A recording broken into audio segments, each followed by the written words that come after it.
सीमा के पास 5 पासपोर्ट हैं। हैं।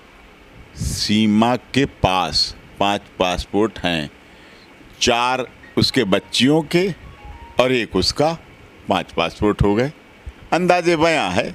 आप कहते हैं सीमा के पास 5 पासपोर्ट, 4 उसके 3 बेटियां, 1 बेटा और 1 खुद का पासपोर्ट, 5 पासपोर्ट हैं। लंबी चौड़ी फाइल आपने तैयार किया है, करीब अगर देखा जाए तो 100 से अधिक 150 पन्नों की फाइल है। क्या छिपा है इस फाइल में? छिपा नहीं, सब कुछ उजागर है। इस फाइल में छिपाने वाली कोई बात ही नहीं है।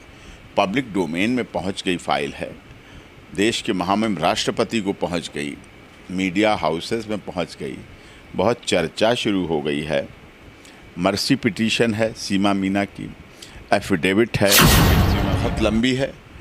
और ये पूरे पाकिस्तान की बात करें, अफ़गानिस्तान की बात करें, श्रीलंका की बात करें, बांग्लादेश की बात करें, तो सब देशों से आते हैं और नागरिकता भी मिलने का प्रावधान है। और उसी के तहत सीमा को भी नागरिकता मिले, सीमा देश की नागरिक बने, अच्छी महिला बने, प्यार करने वाली महिला बने, अपने बच्चों का पालन पोषण कर सके। इससे अच्छी बात है। जो याचिका तैयार हुई है, ये सब याचिका तैयार की है और ये हमने देश के महामहिम राष्ट्रपति महोदय को राष्ट्रपति भवन में रिसीव करा दी है। अब इस आधार पर ही हमने इसमें वो सारे कारण दिए, क्योंकि उनके सभी के हस्ताक्षर हैं, सिग्नेचर हैं, सब कुछ करके वकालतनामा। एजेंट, आतंकवादी, जासूस अपने 4 छोटे छोटे बच्चों को लेके आएंगे क्या? आईएसआई एजेंट अपने सारे आई कार्ड जो जन्म से लेकर अब तक, हैदर के प्रकरण को लेकर के कई तमाम तरह की खबरें भी सामने आ रही थी। जब एटीएस पूछताछ कर रही थी, करीब 100 घंटे के आसपास सीमा हैदर से एटीएस ने पूछताछ की। और ऐसे में सीमा हैदर को लेकर के सीमा हैदर के वकील एपी सिंह हमारे साथ है और इनसे जानने का प्रयास करेंगे कि पूरे प्रकरण में अब तक क्या कुछ हुआ है और आगे किस तरह से सीमा हैदर को लेकर के कदम उठाएंगे, ताकि सीमा हैदर जो लगातार ये कह रही है सीधे तौर पर कि कहीं ना कहीं हमें भारत में ही रखा जाए, पाकिस्तान अगर मैं जाऊंगी तो हमें मार दिया जाएगा। कई तमाम तरह के प्रकरण चल रहे हैं, सीमा हैदर का भी लगातार वीडियो सामने आ रहा है। इसको लेकर के बातचीत करेंगे। एपी सिंह हमारे साथ, उनके एडवोकेट हैं। सबसे पहले तो स्वागत है सर। धन्यवाद। सीमा हैदर का प्रकरण जो काफ़ी दिनों से चल रहा था, लेकिन इस बीच में एक नया ट्विस्ट सामने आया जब एटीएस पूछताछ कर रही थी।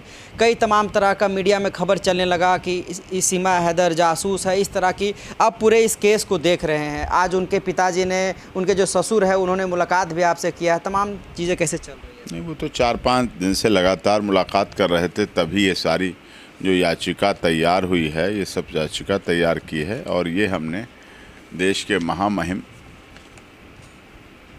राष्ट्रपति महोदय को राष्ट्रपति भवन में रिसीव करा दी है।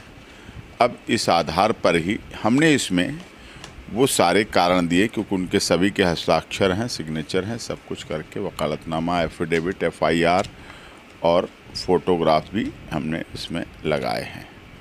ये इस तरह के फ़ोटोग्राफ हैं, बच्चों के साथ के फ़ोटोग्राफ हैं। और ये है, अब ये है विषय जो सीमा पाकिस्तान की थी। 4 साल पहले उसका तलाक हो चुका था। जो उसका पति था, ये उसका सीमा के लिए तो पहला पति था, लेकिन उसके पति की दूसरा निकाह था। पहली पत्नी से और बच्चे हैं, वो अभी भी सीमा के पूर्व पति के पास रह रहे हैं। अभी ये दूसरा विवाद था, इससे 4 बच्चे हुए। जब गुलाम हैदर ने इसको तलाक दे दिया तो उसने साफ तौर पर कहा, सीमा इन बच्चों को भी रख लो, इन बच्चों को पिता का सहारा मिल जाएगा। उसने नहीं माना। 2022 में, पिछले वर्ष तक सीमा के पिता जीवित थे, उनके पास रहती थी, देखभाल हो जाती थी, कुछ आर्थिक व्यवस्था भी हो जाती थी। 2022 में उनकी मौत हो गई, मृत्यु हो गई। उसके बाद सीमा ने अपने को बेसहारा, अकेला, असहाय, अवला, मजबूर नारी के रूप में देखा, तो उसे सचिन का सहारा मिला।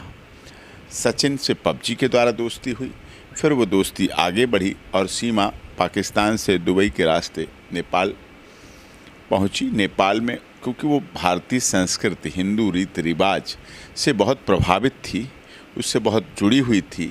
और ये भी अलग बात ही थी उसके अनुसार कि भारत देश ऐसा है, हिंदुस्तान ऐसा है जिसमें बेटी बचाओ बेटी पढ़ाओ का नारा दिया जाता है। हमारे देश में सबका साथ, सबका विकास, सबका विश्वास, सबके साथ न्याय का नारा दिया जाता है। अन्य देशों में नहीं है। कई कंट्रीज़ में महिला को तो पायदान का डस्टर समझते हैं, ऐसी महिलाएं कहती हैं, मुस्लिम महिलाएं कहती हैं। भारत में मोदी जी ने ट्रिपल तलाक वाला काम करा दिया, ख़त्म हो गया। अब यहाँ मुस्लिम लॉ के अनुसार चलता है। जब उसने हिंदू धर्म स्वीकार कर लिया, फिर उसने हिंदू रीति रिवाज से नेपाल में शादी की। नेपाल की शादी के बाद वो वापस पाकिस्तान गई। पाकिस्तान के बाद अपने बच्चों को लेकर आई और भारत आ गई। भारत में उसने प्रवेश जो किया वो भारत की बहू के रूप में प्रवेश किया। आप उसे आतंकवादी की बात करते हैं, आप उसे आईएसआई एजेंट की बात करते हैं, आप उसे जासूस के रूप में देखते हैं, आप उसे हनी ट्रैप के रूप में देखते हैं। ये दुखद है। बहू बन के आना चाहिए था अगर, तो परमिशन लेके आते। परमिशन आके बहू ने सबसे पहले यही काम किया। बुलंदशहर डीएम साहब को एप्लीकेशन दी मैरिज रजिस्ट्रेशन के लिए और नागरिकता प्राप्त करने के लिए। उसके बाद पुलिस एक्शन शुरू हुआ। वैसे तो किसी को पता ही नहीं था। जब पुलिस एक्शन शुरू हुआ तब उसमें ये पता चला कि 16 फॉरेनर एक्ट इस पे लगाया गया, 120 भी लगाई गई। फिर उसकी पुलिस कस्टडी हुई, जुडिशियल कस्टडी हुई, जेल गई, बेल हुई।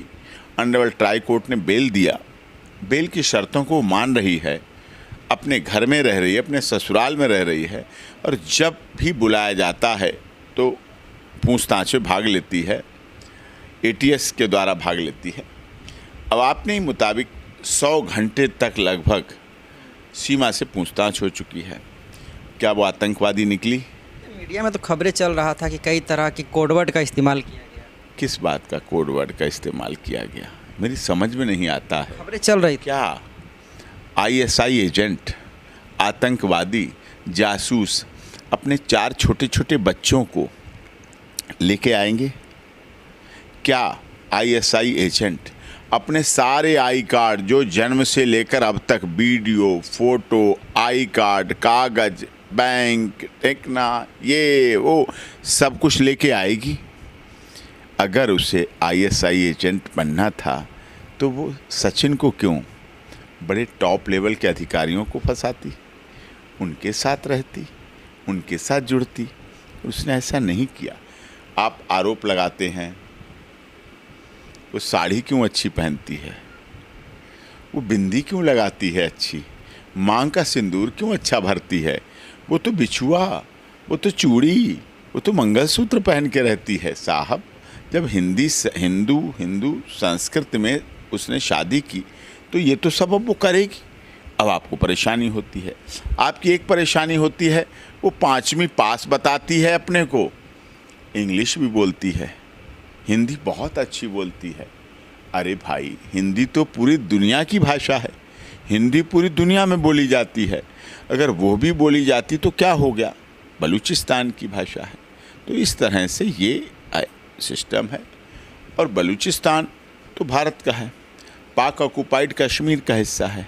तो उसमें से इधर आ जाना और भारत में रहना, ये कहाँ गुनाह की बात है? फिर भी अगर देखा जाए सिंह साहब, तो चुनौतियां तो है ना। अगर देखा जाए तो इस पूरे प्रकरण में गलत तरीके से पेश की, उसके बाद उसके भाई जो है पाकिस्तान आर्मी में है, कई तमाम तरह के सवाल भी खड़े हो रहे हैं। अब इसको कैसे चुनौती देंगे अब, क्योंकि अब डिपोर्ट करने की बात की जा रही है। पाकिस्तान सीमा में भाई होने से गुनाह हो जाता है। हमारे देश में बड़े बड़े हार्डकोर क्रिमिनल की बहनें हैं, क्या उन्हें सताया जाता है? क्या उन्हें परेशान किया जाता है? क्या उन पर मुकदमे लगाए जाते हैं? नहीं। जो कार्य कर रहा है, अगर ये गलत कार्य कर रही है तो भाइयों को प्रभावित नहीं होंगे, भाई कुछ कर रहे हैं तो ये क्यों प्रभावित होगी? शादीशुदा बहन है, 4 बच्चे हैं, अपना कार्य कर रही है, भारत आई है। अच्छा, आप इसकी तो मांग कर रहे हैं डिपोर्ट कराने की। आप नहीं मांग कर रहे हैं, कुछ लोग। अक्षय कुमार हीरो है, भारत के नागरिक नहीं हैं, कनाडा के नागरिक हैं। अदनान सामी पाकिस्तानी थे, भारत के नागरिक बने। और कई हीरोइन हैं, कई खिलाड़ी हैं, कई राजनेता हैं, कई अभिनेता हैं जिन्हें बाद में भारत की नागरिकता दी गई। और ऐसा आज़ादी के बाद पहली बार नहीं हुआ, हर वर्ष भारत के में रहने वालों को नागरिकता दी जाती है। और ये लिस्ट बहुत लंबी है। और ये पूरे पाकिस्तान की बात करें, अफ़गानिस्तान की बात करें, श्रीलंका की बात करें, बांग्लादेश की बात करें, तो सब देशों से आते हैं और नागरिकता भी मिलने का प्रावधान है। और उसी के तहत सीमा को भी नागरिकता मिले, सीमा देश की नागरिक बने, अच्छी महिला बने, प्यार करने वाली महिला बने, अपने बच्चों का पालन पोषण कर सके। इससे अच्छी और क्या खुशी की बात हो सकती है। काफ़ी लंबी चौड़ी फाइल आपने तैयार किया है, करीब अगर देखा जाए तो 100 से अधिक 150 पन्नों की फाइल है। क्या छिपा है इस फाइल में? छिपा नहीं, सब कुछ उजागर है। इस फाइल में छिपाने वाली कोई बात ही नहीं है। पब्लिक डोमेन में पहुंच गई फाइल है, देश के महामहिम राष्ट्रपति को पहुंच गई, मीडिया हाउसेस में पहुंच गई, बहुत चर्चा शुरू हो गई है। मर्सी पिटीशन है सीमा मीना की, एफिडेविट है सीमा मीना का, original coloured photograph of marriage with petitioner Seema and Sachin Meena with Hindu rites and ritual at holy पुष्पांजलिनाथ Pashupatinath mandir Kathmandu Nepal. Photocopy of FIR bearing number 159 है। Copy of bail order of Nittarpal Singh हैं। फोटोकॉपी ऑफ ये सब चीज़ें हैं। ऑर्डर हैं, आधार कार्ड हैं, आई कार्ड हैं, सारा सामान तो पुलिस के ही पास है, लेकिन फिर भी जो हमारे पास था हमने उसको लगाया। फिर भी ये जो कहा जा रहा है, आप उनके वकील हैं, लोगों को ये बताना चाहेंगे, क्योंकि कुछ लोग कह रहे हैं 5-5 पासपोर्ट, कई आधार कार्ड, इस तरह की तमाम तरह की खबरें चल रही है। तो अभी तक जो आपके पास जानकारी आया, जो आप तमाम चीज़ों को अब कानूनी दावपेच से देख रहे हैं, कितने पासपोर्ट और कितने आधार कार्ड वगैरह उनके पास है? कहा जा रहा है 5-5 फ़ोन है, बात करने के बाद सिम तोड़ देती थी। उधर नेपाल के जिस होटल में रुकी थी वहाँ पर कहा जा रहा है कि गलत नाम बताया गया था उनके द्वारा। सीमा के पास 5 पासपोर्ट हैं।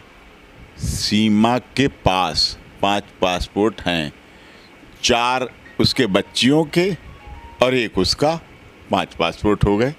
अंदाजे बयां है, आप कहते हैं सीमा के पास 5 पासपोर्ट, 4 उसके 3 बेटियां, 1 बेटा और 1 खुद का पासपोर्ट, 5 पासपोर्ट है ना। मैं कह रहा हूँ यही तो आप कह रहे हैं। तरीका घुमाने का है, गुमराह करने का है। बच्चे आए हैं तो पासपोर्ट तो है ना, यही तो होता है पासपोर्ट। भारत और नेपाल के बीच पासपोर्ट की ज़रूरत नहीं, वीज़ा की ज़रूरत नहीं। अब दुनिया के 57 देश ऐसे हो गए हैं जहां पासपोर्ट और वीज़ा की ज़रूरत नहीं है, लेकिन भारत नेपाल के भी रोटी और बेटी का रिश्ता है, इसीलिए चल रहा है। और ये भारत में आतंकवाद करने नहीं आई।